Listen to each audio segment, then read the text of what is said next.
사랑하는 교우 여러분, 오늘은 부활절 셋째 주일이자 어린이 청소년 주일입니다. 모든 생명의 주가 되신 주님께 겸손한 마음으로 예배 드립시다.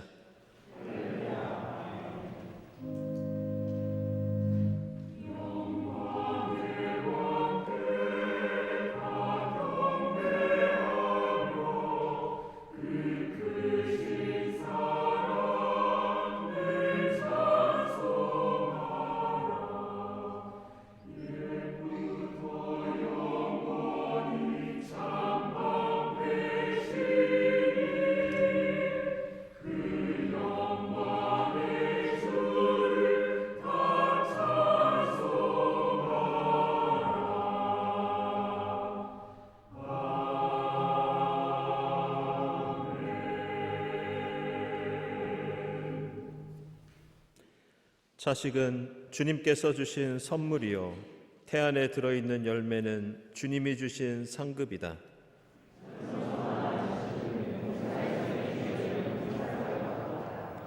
그런 화살이 화살통에 가득한 용사에게는 복이 있다.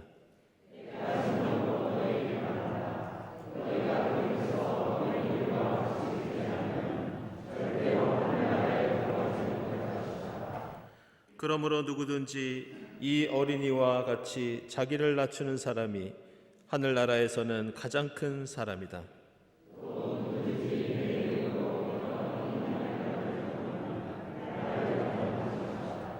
마땅히 걸어야 할 그 길을 아이에게 가르쳐라.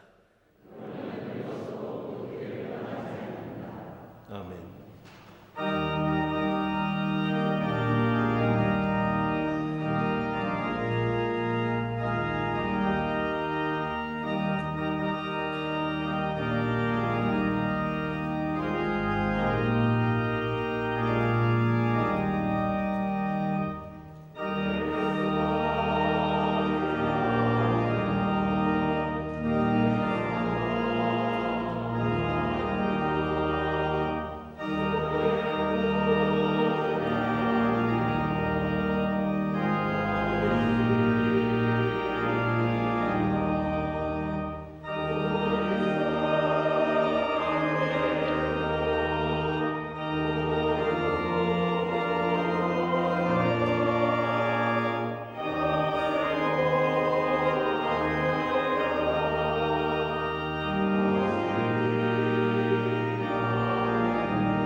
연약한 우리를 거룩한 자녀로 불러주시고 품어주신 주님께 우리 모든 죄를 고백하고 회개합시다.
기운을 내라 아이야, 내 죄가 용서받았다.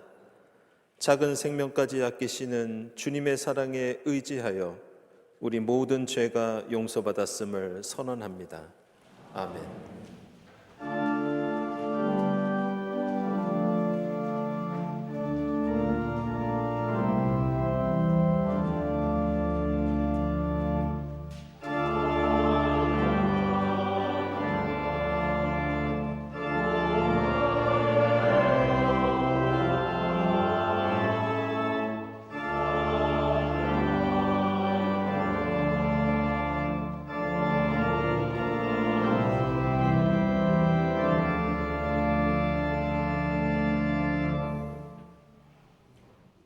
구약의 말씀은 열왕기상 3장 5절에서 14절입니다.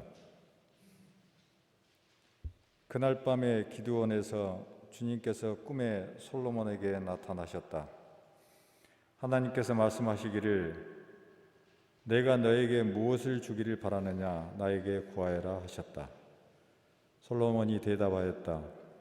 주님께서는 주님의 종이여 나의 아버지인 다윗이 진실과 공의와 정직한 마음으로 주님을 모시고 살았다고 해서 큰 은혜를 베풀어 주시고 또 그 큰 은혜로 그를 지켜주셔서 오늘과 같이 이렇게 그 보좌에 앉을 아들까지 주셨습니다. 그러나 주 나의 하나님 주님께서는 내가 아직 어린 아이인데도 나의 아버지 다윗의 뒤를 이어서 주님의 종인 나를 왕이 되게 하셨습니다. 나는 아직 나가고 들어오고 하는 처신을 제대로 할 줄 모릅니다. 주님의 종은 주님께서 선택하신 백성 곧 그 수를 셀 수도 없고 계산을 할 수도 없을 만큼 큰 백성 가운데 하나일 뿐입니다. 그러므로 주님의 종에게 지혜로운 마음을 주셔서 주님의 백성을 재판하고 선과 악을 분별할 수 있게 해 주시기를 바랍니다. 이렇게 많은 주님의 백성을 누가 재판할 수 있겠습니까? 주님께서는 솔로몬이 이렇게 청하는 것이 마음에 드셨다. 그러므로 하나님께서 그에게 말씀하셨다. 내가 스스로를 생각하여 오래 사는 것이나 부유한 것이나 원수 갚는 것을 요구하지 아니하고 다만 재판하는 데 듣고서 무엇이 옳은지 분별하는 능력을 요구하였으므로 이제 나는 내 말대로 내게 지혜롭고 총명한 마음을 준다. 너와 같은 사람이 너보다 앞에도 없었고 내 뒤에도 없을 것이다. 나는 또한 내가 달라고 하지 아니한 부귀와 영화도 모두 너에게 주겠다. 내 일생 동안 왕 가운데서 너와 견줄 만한 사람이 없을 것이다. 그리고 내 아버지 다윗이 한 것과 같이 내가 나의 길을 걸으며 내 법도와 명령을 지키면 내가 오래 살도록 해 주겠다. 아멘.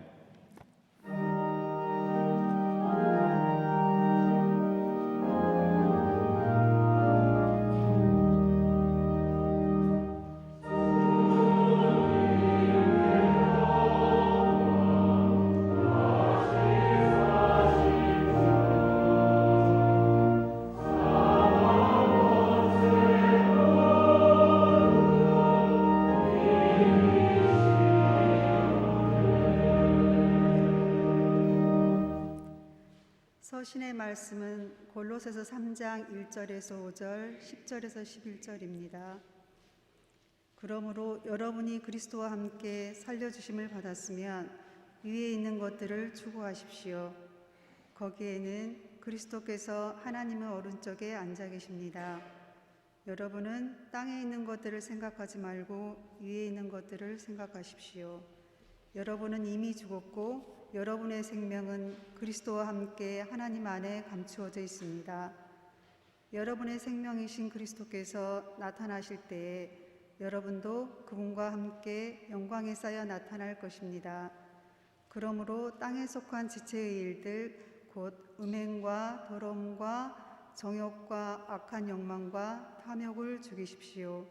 탐욕은 우상 숭배입니다.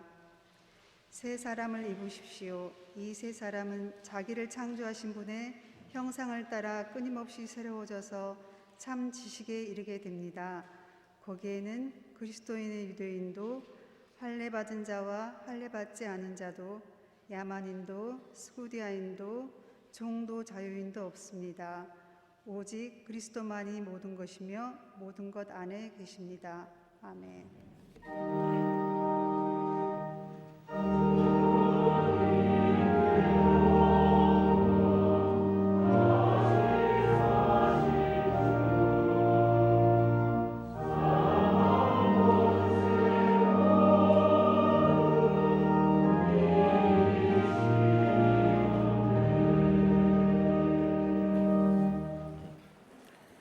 복음의 말씀은 요한복음서 4장 31절부터 38절까지입니다. 그러는 동안에 제자들이 예수께 랍비님 잡수십시오 하고 권하였다. 그러나 예수께서는 그들에게 말씀하시기를 나에게는 너희가 알지 못하는 먹을 양식이 있다 하셨다. 제자들은 누가 잡수실 것을 가져다 드렸을까 하고 서로 말하였다. 예수께서 그들에게 말씀하셨다. 나의 양식은 나를 보내신 분의 뜻을 행하고 그분의 일을 이루는 것이다. 너희는 넉 달이 지나야 추수 때가 된다고 하지 않느냐? 그러나 나는 너희에게 말한다. 눈을 들어서 밭을 보아라. 이미 곡식이 익어서 거둘 때가 되었다. 추수하는 사람은 품삯을 받으며 영생에 이르는 열매를 거두어 드린다. 그리하면 씨를 뿌리는 사람과 추수하는 사람이 함께 기뻐할 것이다. 그러므로 한 사람은 심고 한 사람은 거둔다는 말이 옳다. 나는 너희를 보내서 너희가 수고하지 않은 것을 거두게 하였다. 수고는 남들이 하였는데 너희는 그들의 수고의 결실에 참여하게 된 것이다. 아멘.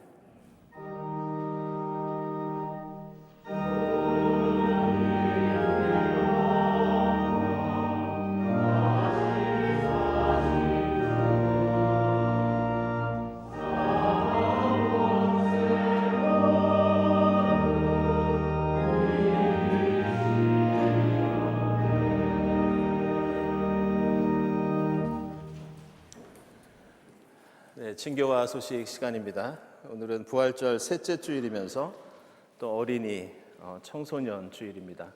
온라인으로 예배드리는 교우들, 또 이 자리에 함께 하신 교우들 모두 환영합니다. 함께 평화 인사 나누겠습니다. 주님의 평화를 빕니다.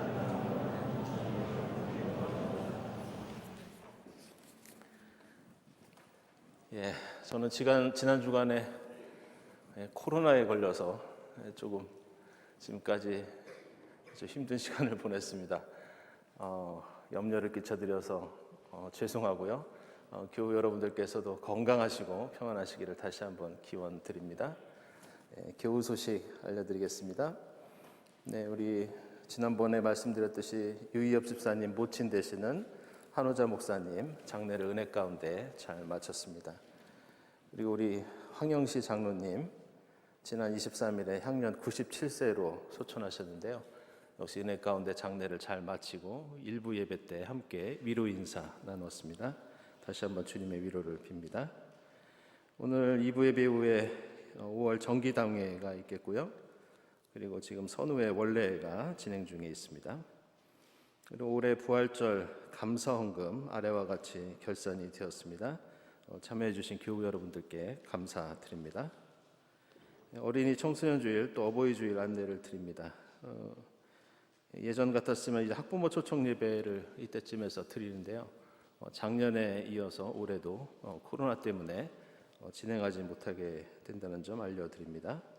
그리고 교회학교 어버이 주일 감사의 꽃 달아드리기가 다음 주일 예배 때 있겠습니다. 여신도에서 이제 교회 원로들께 선물을 발송해 드렸는데요. 출석이 어려우신 우리 집사님과 권사님들에게 이제 선물을 발송해 드렸고요. 교회 출석 중인 분들을 위해서는 다음 주에 직접 전달하도록 하겠습니다. 네, 경동 갤러리 카페와 이제 친교실이 이제 운영되기 시작했습니다. 오늘부터 갤러리 카페가 일단은 일부 메뉴를 가지고 시범 운영을 하기로 그렇게 결정이 됐습니다. 카페 봉사를 원하시는 분들은 사무실이나 우리 이무한 집사님께 문의해 주시기를 바랍니다. 그리고 오늘 친교실에서 커피와 차가 준비되어 있고요. 또 다음 주일부터는 차방이 운영되겠습니다. 5월 예배 안내위원, 다음 주일 예배위원 감사드리고 감사헌금, 특별헌금 하나님께 드립니다. 기도드리겠습니다.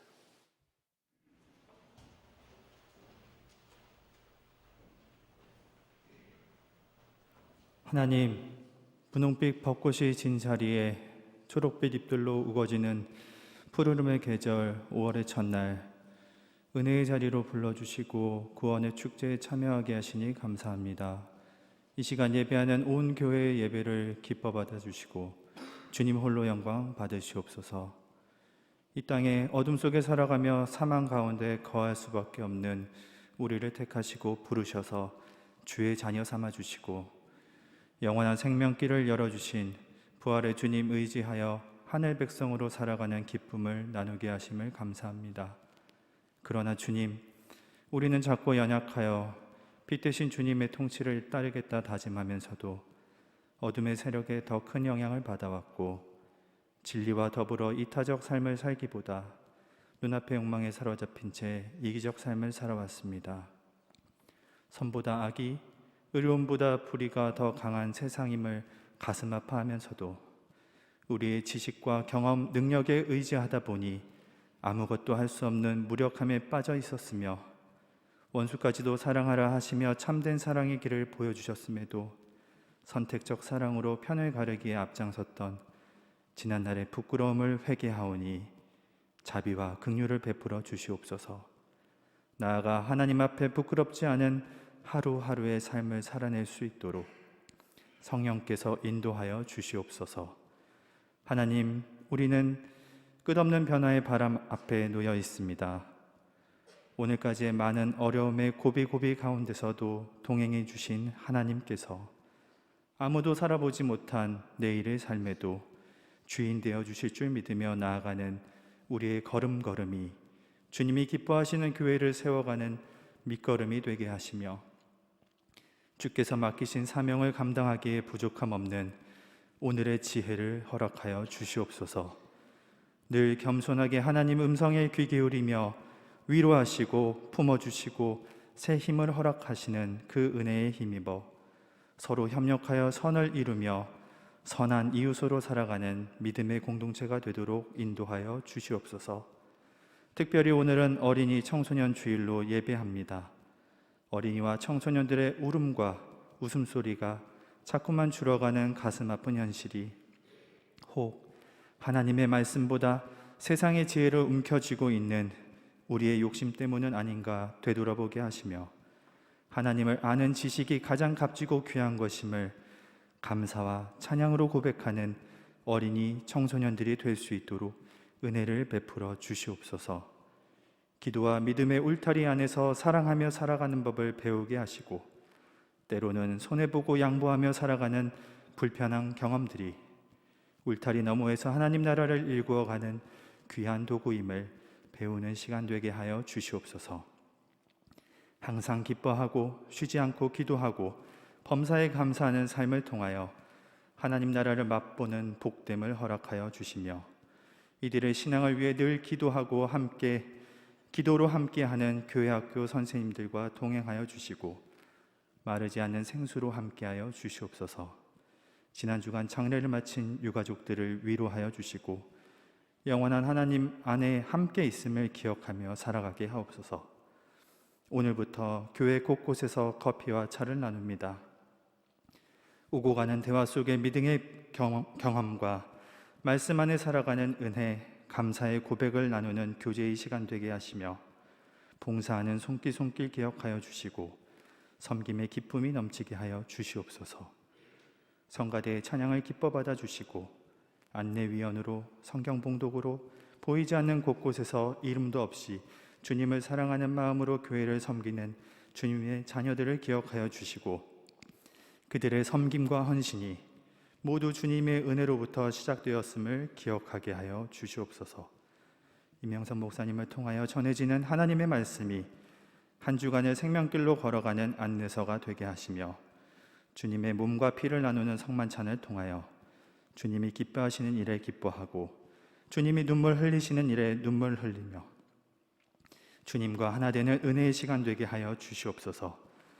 함께 예배하고 싶어도 여러 가지 사정으로 자리하지 못하는 교우들의 사정을 아시는 주님, 육체의 질병으로 괴로움 가운데 있는 교우들에게 세상이 줄 수 없는 위로와 평안을 허락하시며 군 복무 중인 청년들과 국내외 곳곳에 흩어져 있는 교우들, 우리 모두 이 시간 성령으로 하나 되게 하여 주시옵소서. 이 모든 말씀 예수님 이름으로 기도합니다. 아멘.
성가대 아름다운 찬양 감사드립니다.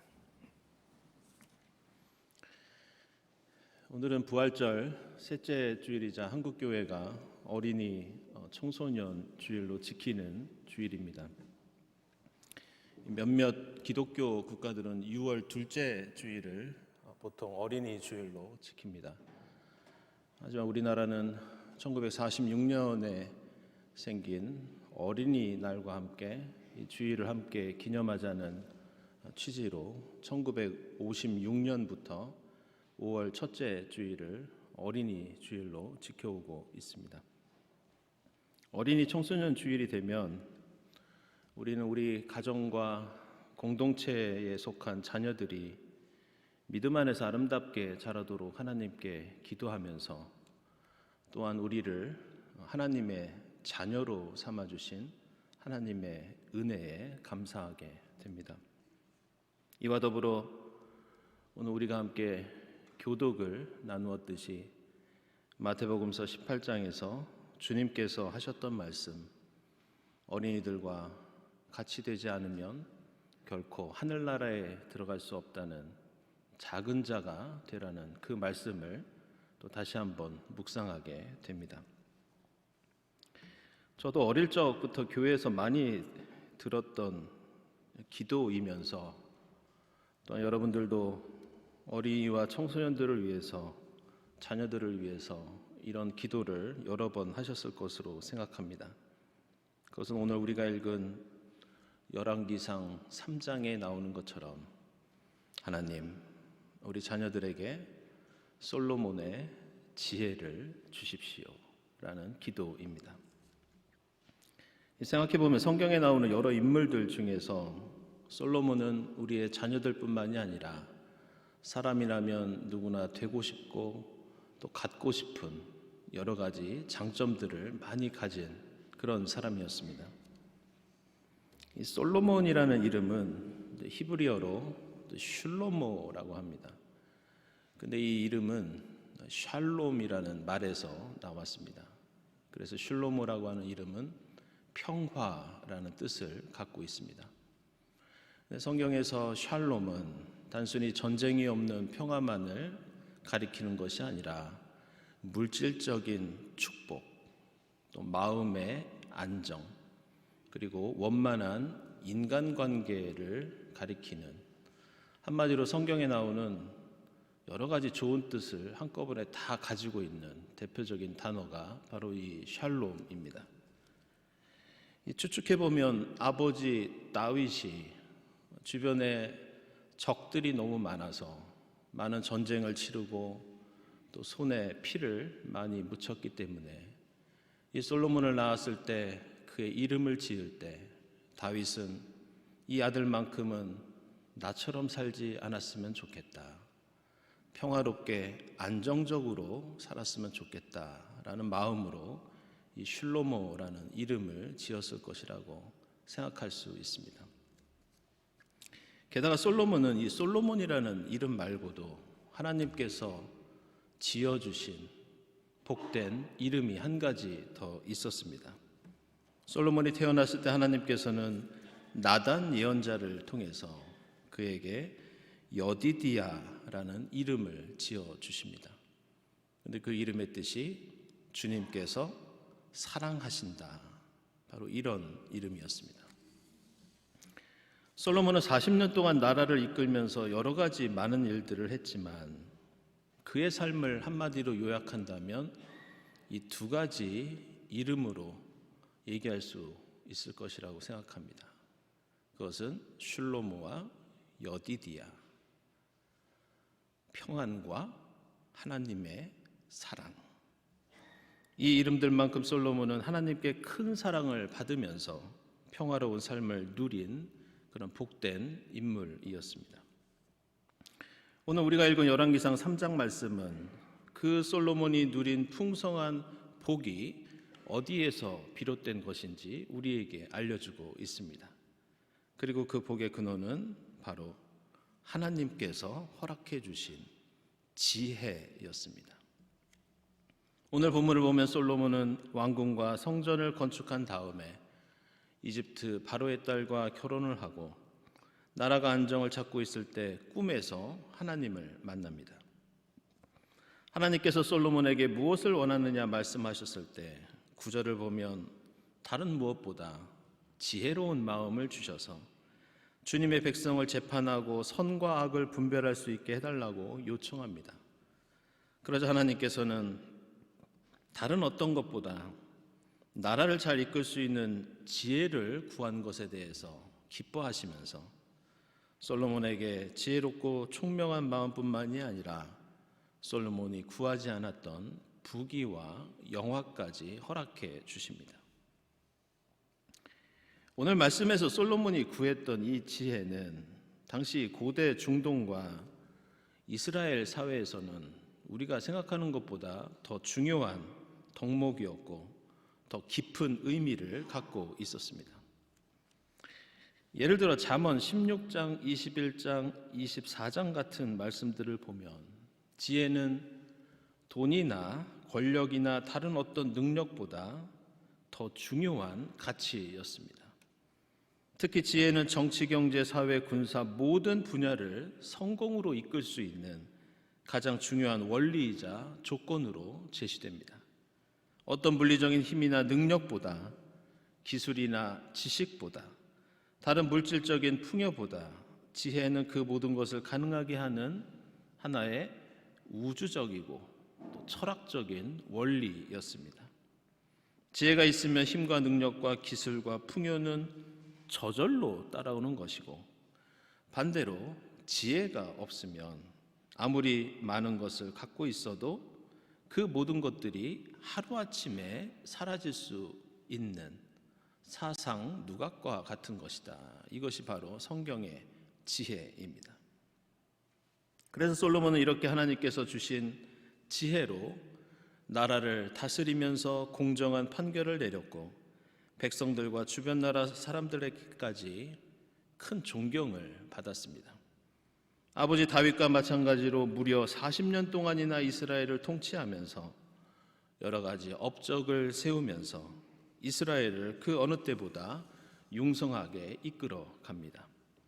그래서 사람들은 이스라엘 역사의 최고 전성기를 다윗, 솔로몬 시대로 꼽는데 주저하지 않고 있고, 우리는 우리의 자녀들을 위해서 기도할 때 솔로몬 같은 지혜를 주십시오, 이렇게 기도합니다. 그런데 우리는 솔로몬 같은 지혜를 간구할 때 동시에 무언가 꺼림칙한 마음을 갖지 않을 수 없습니다. 그것은 솔로몬이라는 인물이 오늘 본문에 나오는 모습과는 다르게 반대로 어느 누구보다 부정적인 모습도 갖고 있었기 때문입니다. 그는 하나님의 사랑을 받으며 지혜롭게 나라를 잘 다스린 인물이었지만 다른 한편으로는 이방 여인과 정략 결혼을 하고 이스라엘의 전통적인 가치를 훼손하고 야훼 종교를 이방 종교와 섞어버리면서 혼합 종교를 시행하고 백성들을 착취하고 호화로운 생활에 치중하다가 결국에는 솔로몬의 그 통치 때문에 이스라엘은 아들대에 가서 남과 북으로 분단이 됩니다. 그렇다면 솔로몬이 이토록 처음에는 하나님의 사랑과 지혜와 총명을 얻어서 이스라엘을 잘 다스리다가 이렇게 타락하고 몰락하게 된 원인이 무엇이었는가? 어떤 요인이 솔로몬을 가장 위대한 왕으로부터 실패한 왕으로 전락하게 만들었는가? 우리에게 이 질문은 솔로몬의 삶과 신앙, 특별히 그가 가지고 있었던 하나님이 주신 지혜를 이해하는 데 매우 중요한 질문이라고 하겠습니다. 그리고 그 해답은 바로 그가 얻은 지혜를 어디에다가 누구를 위해서 썼는가? 그 지혜의 쓰임새가 어디였는가? 오늘 복음서에서 예수께서 말씀하시는 것처럼 그 지혜를 과연 하나님의 뜻을 행하고 하나님의 일을 이루는 데만 사용했는가? 바로 이 점이 솔로몬의 빛과 어두움, 그의 업적과 치부, 그리고 성공과 실패를 가르는 결정적인 기준이었습니다. 오늘 열왕기서 말씀을 보면 처음에 솔로몬은 자기에게 지혜가 필요한 이유가 자기 자신을 위한 것이 아니라 이스라엘과 백성들과 무엇보다 하나님을 위한 것이었습니다. 그런데 이스라엘 역사를 보면 이러한 솔로몬의 태도가 점점 달라지기 시작합니다. 먼저 솔로몬은 이스라엘 사회를 더 발전시키기 위해서 여러 가지 변화들을 꾀합니다.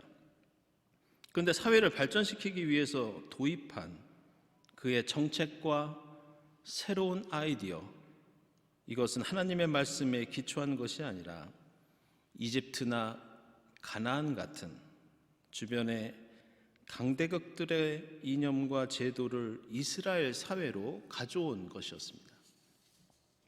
이스라엘을 주변의 강대국처럼 발전시키기 위해서 노력하는 것은 좋은데 그것을 핑계로 하나님의 말씀을 무시하고 경시하면서 이스라엘의 전통적인 신앙적인 가치들이 훼손되기 시작합니다.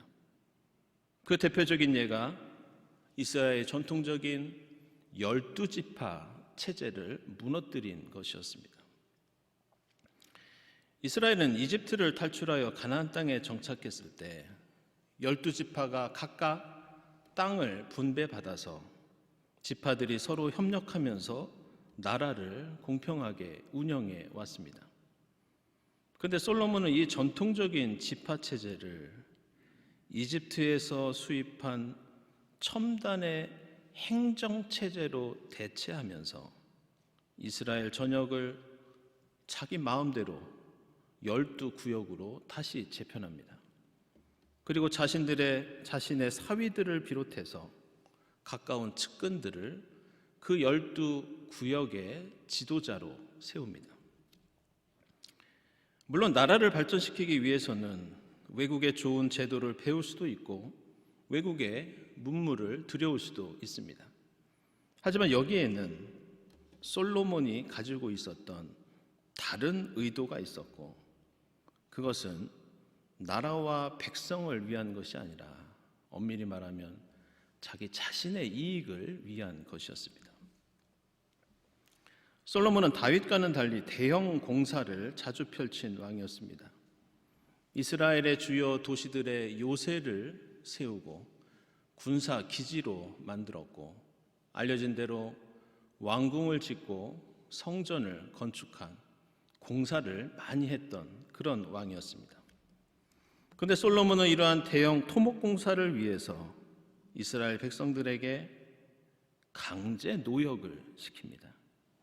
이스라엘은 출애굽부터 평등한 사회를 이상으로 삼고 있었기 때문에 어떤 지도자라도 백성들에게 강제 노역을 시키는 것은 하나님 뜻에 맞지 않은 일이었습니다. 그러나 솔로몬은 백성들을 강제로 동원해서 성전과 왕궁과 요새를 짓게 했고 백성들의 노동력을 이렇게 체계적으로 마음껏 착취할 수 있었던 것은 바로 이집트에서 들여온 새로운 행정체제, 이집트의 파라오가 피라미드를 짓기 위해 노예들에게 썼던 그들의 그 지혜와 제도 때문이었습니다.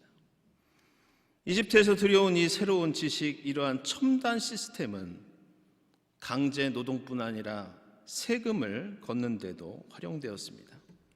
솔로몬은 이렇게 거둔 세금으로 엄청난 부를 쌓았지만 그는 이 세금을 백성들을 위해서 사용하지 않았습니다.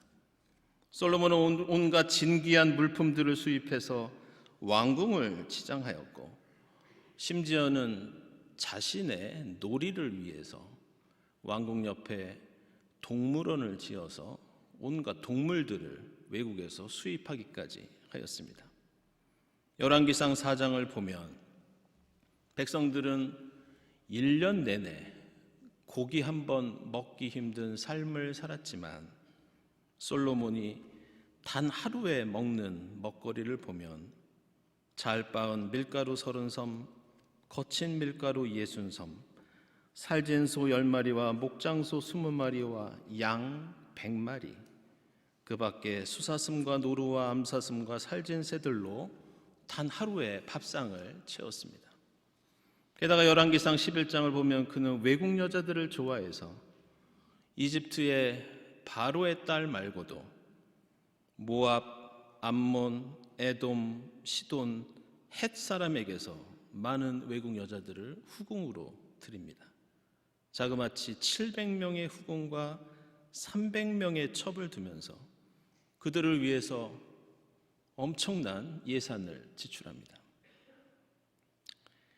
그런데 놀랍게도 솔로몬은 여기에서 그치지 않고 자신이 가지고 있던 그 지혜를 발휘해서 한 나라의 왕으로서는 생각조차 하기 힘든 매우 이기적인 정책을 하나 더 펼칩니다. 그것은 새로운 행정체제로 개편하여 백성들에게 세금과 노동력을 착취하면서 정작 솔로몬 자신이 속한 유다 지파는 그 대상에서 제외시킵니다. 다시 말해서 자신이 속한 지파와 족속과 친척과 가문은 세금도 내지 않고 노동도 하지 않도록 면제해 줍니다. 그리고 솔로몬의 이러한 이기적인 정책 때문에 나중에 솔로몬이 죽고 이스라엘이 솔로몬에게 불만을 품고 있던 세력과 남쪽의 유다 지파 사이에 분단이 되는 비극을 겪습니다.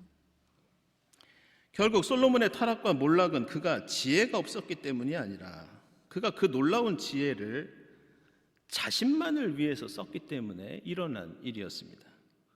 그리고 그가 발휘한 그 지혜는 하나님의 말씀에 기초한 하나님이 주신 지혜가 아니었습니다.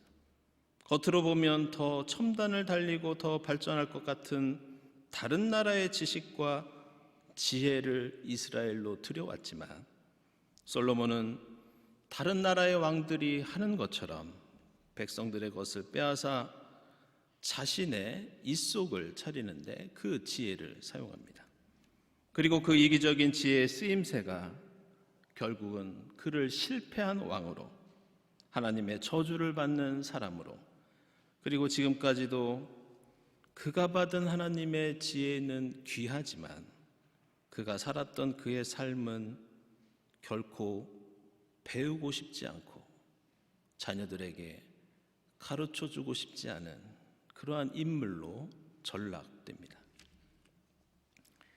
생각해보면 솔로몬이 얻은 것은 솔로몬의 것처럼 보였지만 대부분 그의 것이 아니었습니다. 그의 지혜는 하나님이 주신 것이었고 부귀영화도 하나님과 아버지 다윗이 대부분 물려준 것이었습니다. 솔로몬의 아버지 다윗은 그동안 이스라엘을 괴롭히던 모든 적들을 물리쳤기 때문에 따라서 솔로몬은 아버지처럼 수많은 전쟁을 치르지 않아도 평화로운 나라를 물려받을 수 있었습니다. 게다가 이스라엘을 항상 괴롭히던 이집트나 메소포타미아 지역의 제국들도 당시에는 힘이 약해지면서 솔로몬은 그 어떤 노력을 기울이지 않아도 평화를 구가할 수 있었습니다.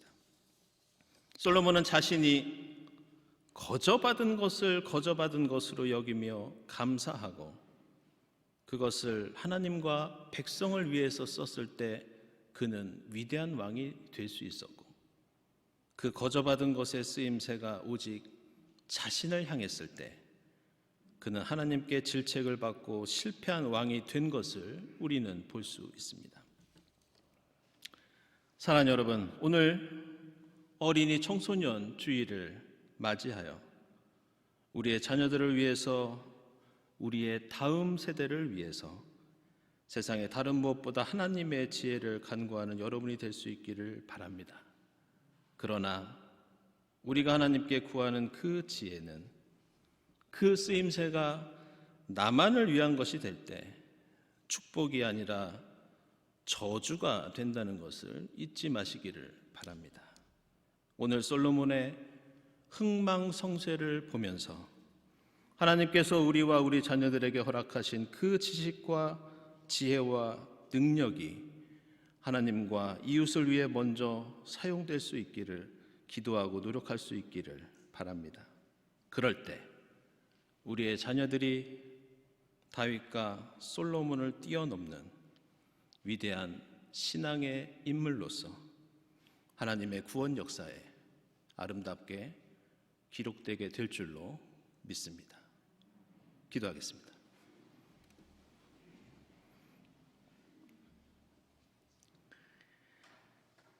하나님, 감사합니다.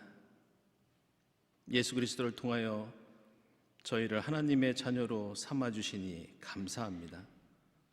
세상의 다른 지식보다 말씀을 통해 먼저 하나님의 지혜를 가르치고 배우는 저희 가정과 교회가 되게 하옵소서. 세상의 출세와 윤택한 삶을 위해 추구하는 지식과 지혜가 되지 않게 하시고 하나님의 영광과 뜻을 위해 저희가 얻은 지혜를 세상 속에 펼치는 저희 모두가 되도록 인도해 주시옵소서. 예수 그리스도의 이름으로 기도드리옵나이다. 아멘.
사랑하는 여러분, 이 식탁은 주님께서 자기 백성을 위하여 마련하신 잔치상입니다.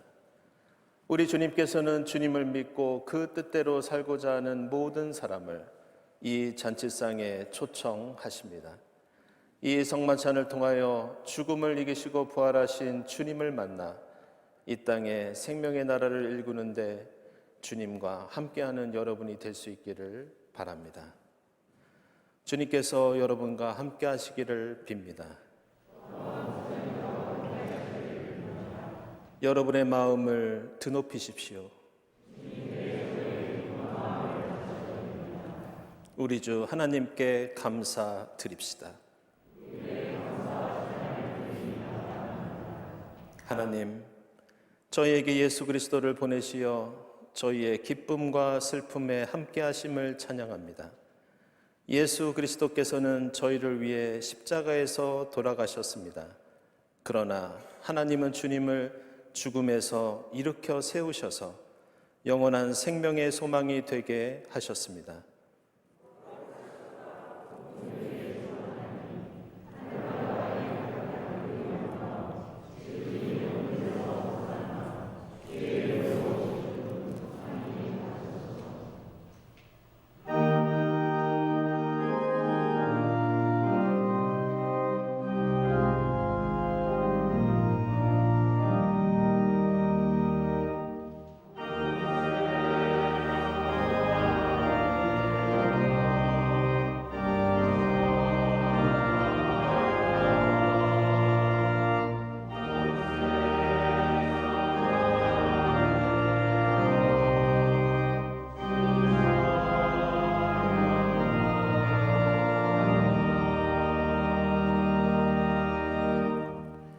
내가 여러분에게 전해준 것은 주님으로부터 전해받은 것입니다. 곧 주 예수께서 잡히시던 밤에 빵을 들어서 감사를 드리신 다음에 떼시고 말씀하셨습니다. 이것은 너희를 위하는 내 몸이다. 이것을 행하여 나를 기억하여라. 식후의 잔도 이와 같이 하시고서 말씀하셨습니다. 이 잔은 내 피로 세운 새 언약이다. 너희가 마실 때마다 이것을 행하여 나를 기억하여라. 그러므로 여러분이 이 빵을 먹고 이 잔을 마실 때마다 주님의 죽으심을 그가 오실 때까지 선포하는 것입니다. 기도드리겠습니다. 하나님, 일찍이 주님께서 세상에 보내셨던 성령을 지금 다시 보내주사 이 떡과 잔을 성별케 하옵소서. 성령께서 여기 모인 저희와 함께 하사 이 떡과 포도주로 영원한 생명의 양식이 되게 하시며 이것을 먹고 마심으로써 부활하신 주님의 새 몸을 입어 이 땅에서 생명의 복음을 전하는 일꾼이 되게 하옵소서. 예수 그리스도의 이름으로 기도드리옵나이다. 아멘.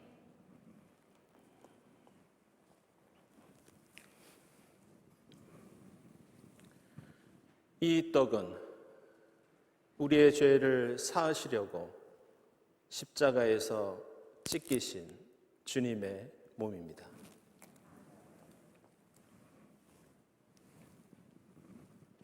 이 잔은 우리를 구원하시기 위해서 십자가에서 흘리신 주님의 보혈입니다.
주님, 저희를 구원하시고 생명의 양식을 주시니 감사합니다.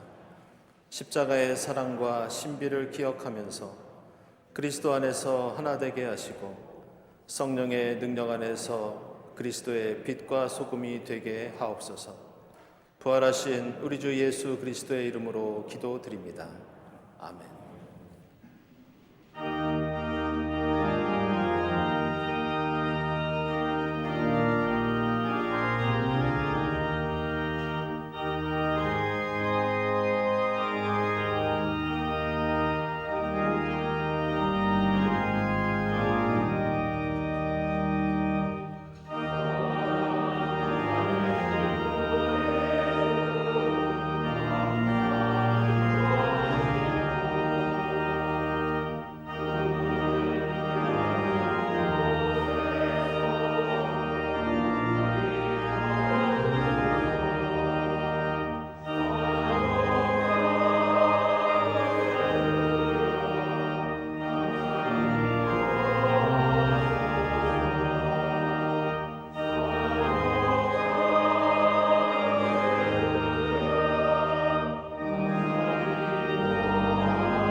저희의 선한 목자가 되신 주님, 저희로 항상 생명의 길을 가도록 지혜와 힘을 주시니 감사합니다.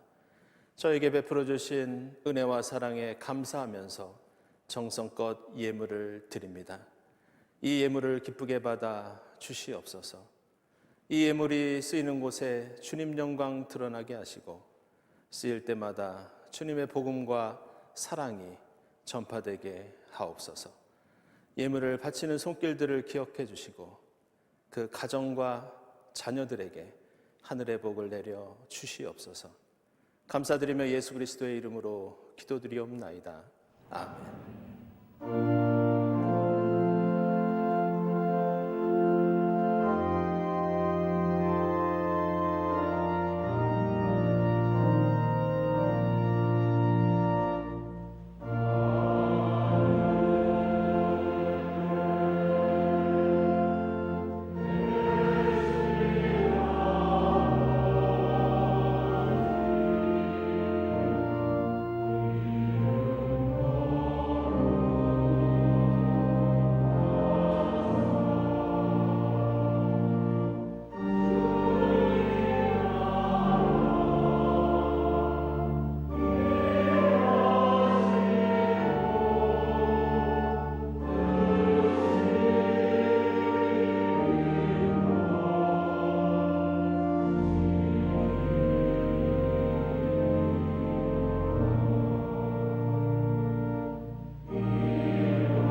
하나님, 저희들을 주님의 자녀로 삼아주시고 저희 가정과 교회의 어린이와 청소년들이 아름답게 자라도록 복을 내려주시니 감사합니다. 세상의 다른 지식과 능력보다 주님 주시는 지혜를 얻기 위해 노력하는 저희가 되게 하시고 그 지혜를 하나님의 영광과 뜻을 위해서 먼저 사용하고 발휘하는 저희 모두가 되게 하옵소서. 저희 자녀들이 이 지혜와 명철을 통해 이 역사와 사회 속에서 소금과 빛의 역할을 다할 수 있도록 복을 내려 주시옵소서. 이 모든 감사와 기원 위에 성부와 성자와 성령 삼위일체 되신 하나님의 은총이 풍성히 임하옵시기를 간절히 축원하옵나이다. 아멘.